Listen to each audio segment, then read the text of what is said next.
High বন্ধুরা, আমার চ্যানেলে নতুন একটা ভিডিওতে তোমাদের সকলকে ওয়েলকাম। তোমরা সকলে কেমন আছো?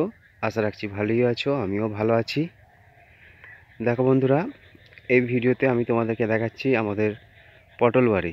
এটা হচ্ছে আমাদের পটলের জমি, পটলের খামার।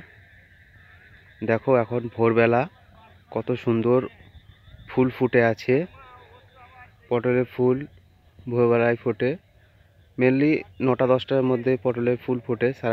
সারা রাত্রি ধরে পটলের ফুল ফুটে থাকে। সূর্য উঠলেই পটলের ফুলগুলো আবার মুখ তাদের বুজে যায়। এই ভিডিওতে আমি তোমাদেরকে দেখাবো কিভাবে পটলের ফুল ঠেকাতে হয়। পটলের ফুল মেনলি ভোরবেলা ঠেকাতে হয়।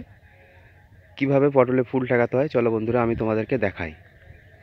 পটলের ফুল ঠেকানোর জন্য পটলের দু রকম ফুল হয়।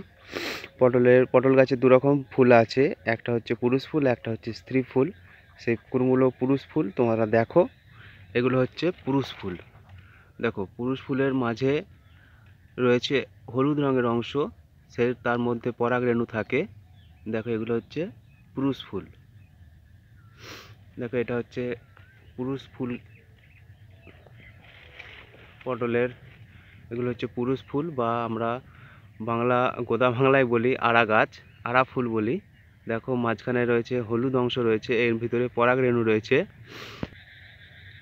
আর এইগুলো হচ্ছে স্ত্রী ফুল। দেখো মাঝে রয়েছে, ফুলের মাঝখানে দেখো যে সবুজ রঙের অংশ রয়েছে, এগুলো হচ্ছে স্ত্রী ফুল।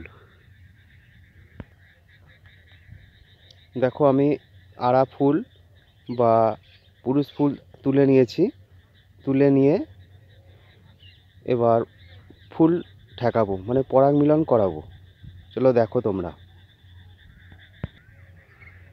দেখো এটা হচ্ছে পুরুষ ফুলের মাথার অংশটা, ফুলের অংশটা আমি বাদ দিয়ে দিয়েছি, দিয়ে যেখানে পরাগ রয়েছে, পরাগ রেণু রয়েছে, সেই অংশটা রেখে আমি এবার পরাগ মিলন ঘটাবো। দেখো এভাবে পুরুষ ফুলের পরাগ রেণুর অংশটা স্ত্রী ফুলের মাথায় গিয়ে এইভাবে ঠেকিয়ে দিতে হয়, সবুজ অংশে ঠেকিয়ে দিতে হয়। এই যে এভাবে ঠেকিয়ে দিতে হয়। এই একটা ফুল ঠেকানো হলো বা পরাগ মিলন ঘটানো হলো। এভাবে আর একটা ফুলে এরকম ঠেকিয়ে পরাগ মিলন ঘটাতে হয়। এভাবে আরও ফুল রয়েছে। দেখো এই টোটাল অংশটা হচ্ছে আমাদের পটল বাড়ি। দেখো এই প্রান্ত থেকে একবারে ওই প্রান্ত পর্যন্ত এটা হচ্ছে আমাদের পটল বাড়ি। বন্ধুরা তোমরা ভিডিওটা দেখলে একটা নতুন জিনিস শিখলে, কিভাবে পটলের ফুলের পরাগ মিলন ঘটাতে হয়। তোমাদের কেমন লাগলো ভিডিওটা তোমরা কমেন্টে জানিও। চলো রাখছি, টাটা বাই বাই। তোমরা সকলে ভালো থাকো, হ্যাপি থাকো, সুখে থাকো।